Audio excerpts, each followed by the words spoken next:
Chapter 54. Earth Traveler Sun poses a threat. When Deng Changyu turned back to behead Dragon-Beard Tiger, Yang Jian shouted loudly, "Wait! Don't touch him!"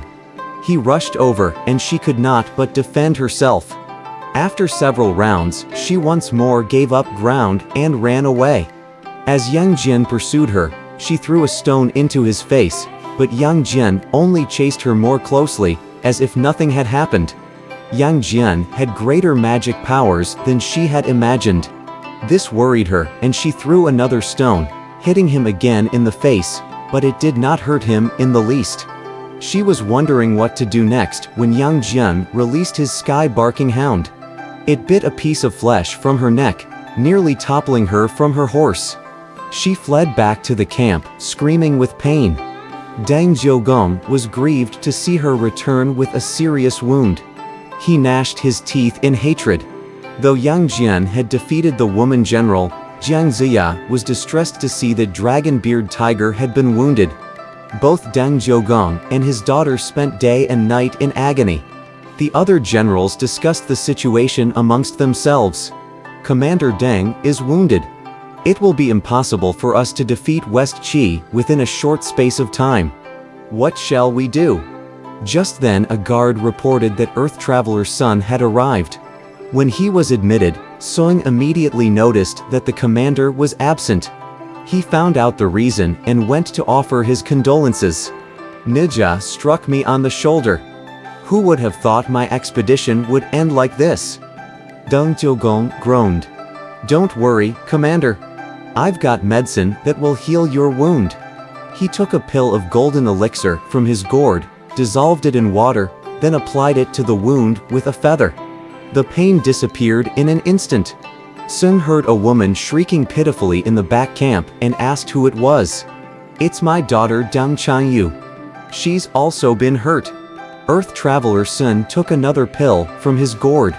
As soon as he applied the solution, she too recovered completely. With great joy, Deng Jiogong entertained Sun that evening, inviting all the generals to attend. "How many battles have you fought with Jiang Ziya, sir?" Sung inquired. "Several. But we're unable to win. If you had appointed me to the vanguard, West Qi would have been conquered long ago," Sun said with a smile. "This man must be highly talented, otherwise Shen Gongbao wouldn't have recommended him to me. My best move would be to appoint him general of the vanguard," Deng Jiogong thought. The next day he approached General Tai Luan. "General, yield your post to Sun. If he wins, we can all return that much sooner. What do you think? Who am I to disobey your order? Nothing could be better than an early victory. I've got no objection to giving up my post." When he received the seal of office, Sung immediately took his men to West Qi City. "Nija, come out and meet me at once," he shouted. Jiang Ziya was holding a military conference when the challenge arrived. He ordered Nija to meet the adversary.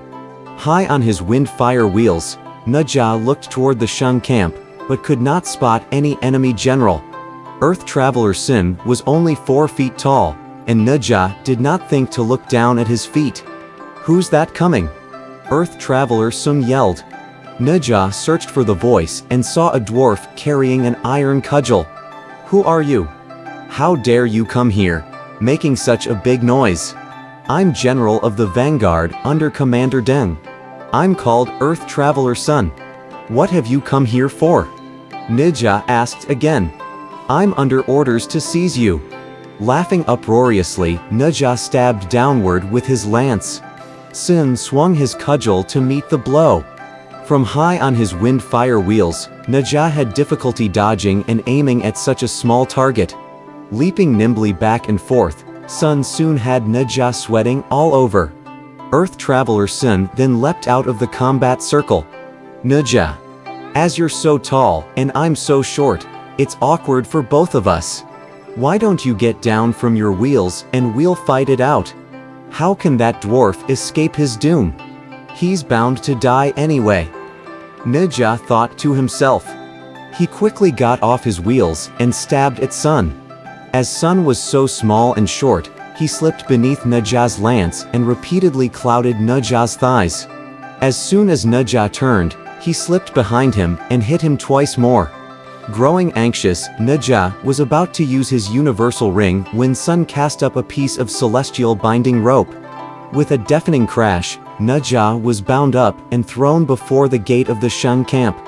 Earth Traveler Sun returned and reported to Dang Zhougong. "I've captured Neja alive." Dang Zhougong ordered that Neja be brought and then asked Sun, "How did you capture him?" "Each has his own secret method," Sun answered guardedly. Dang Zhougong's first thought was to have Neja beheaded on the spot, but then he thought better of it. "I've been sent here by royal decree. I ought to send the captured general to Zhaoge to let the king decide what to do with him." He ordered that Neja be held in the back camp and that Sun's victory be put on the record. A celebratory banquet was held in honor. When he learned that Neja had been taken alive, Jiang Ziya asked in astonishment, "How was he captured?" General Neja was lifted into the air by a flash of golden light. He was told, "Someone out of the ordinary must have come." Jiang Ziya pondered silently, deeply worried at the turn of events. The next day, it was reported that Earth Traveler Sun has given another challenge. "Who will meet him?" Jiang Ziya asked. "I'll go." Huang Tianhua volunteered. When Jiang Ziya gave his consent, Huang Tianhua mounted his jade unicorn and left the city. "You undergrown beast! How dare you hurt my brother?" he swore at Sun. He raced up whirling his two hammers, and Sun fought back with his iron cudgel. After several rounds, he took Huang Tianhua in the same way that had Neja. When he met Neja, Huang Tianhua cried in fury, "What cursed luck we've both had. Calm down, brother. If we're fated to die, there's nothing we can do about it, and if we're fated to live, we must just be patient." Jiang Ziya was greatly alarmed to learn that Huang Tianhua had also been taken. That evening Dang Zhougong held a banquet in Sun's honor. After hours of drinking, Sun began to boast about his talents. "Commander, had you appointed me earlier, Jiang Ziya would have been captured and King Wu bound up a long time ago. We would have won without any trouble." Dang Zhougong believed him, as he had already taken 2 generals. After the other generals had retired, Earth Traveler Sun and Dang Zhougong continued drinking happily. Dang Zhougong declared carelessly, "General Sun, if you can subdue West Qi, I'll give you my daughter." Sun was overjoyed at this unexpected promise and could not sleep at all that night. The next day he went to the city wall and demanded Jiang Ziya. The Prime Minister appeared at once. Sun leapt forward. "Jiang Ziya, though you're a disciple of Mount Kunlun, you're bound to fall in my hands. Get down from your horse and bind yourself up so I don't have to take the trouble to do it myself." Regarding him as a joke, all the Zhou generals burst into laughter. "Judging by your appearance, you aren't qualified to wear the robes and hat of a ranking official. What can you do to take me alive?" Jiang Ziya mocked. Without further ado, Sun swung his cudgel at Jiang Ziya's face. Jiang Ziya met the blow with his sword, but found it difficult to combat him as he was so short and small. After a few rounds, Sun threw up his magic rope. It was impossible to dodge, and Jiang Ziya was bound up and fell from his nondescript horse. But before the enemy soldiers rushed over, the Zhou generals surged forward, snatched up Jiang Ziya, and carried him back to safety. Only Yang Jian, standing behind the others, saw the golden light appear in its true form. He sighed. "There's something odd going on here again." Back at the Prime Minister's mansion, his generals tried to release Jiang Ziya, but they found it impossible to cut through the rope with swords and knives. The more they tried, the tighter it became, until he finally had to order, "Don't cut it anymore." The incident alarmed King Wu. He went to the Prime Minister's mansion to see Jiang Ziya. "I'm ignorant of what crime I've committed that."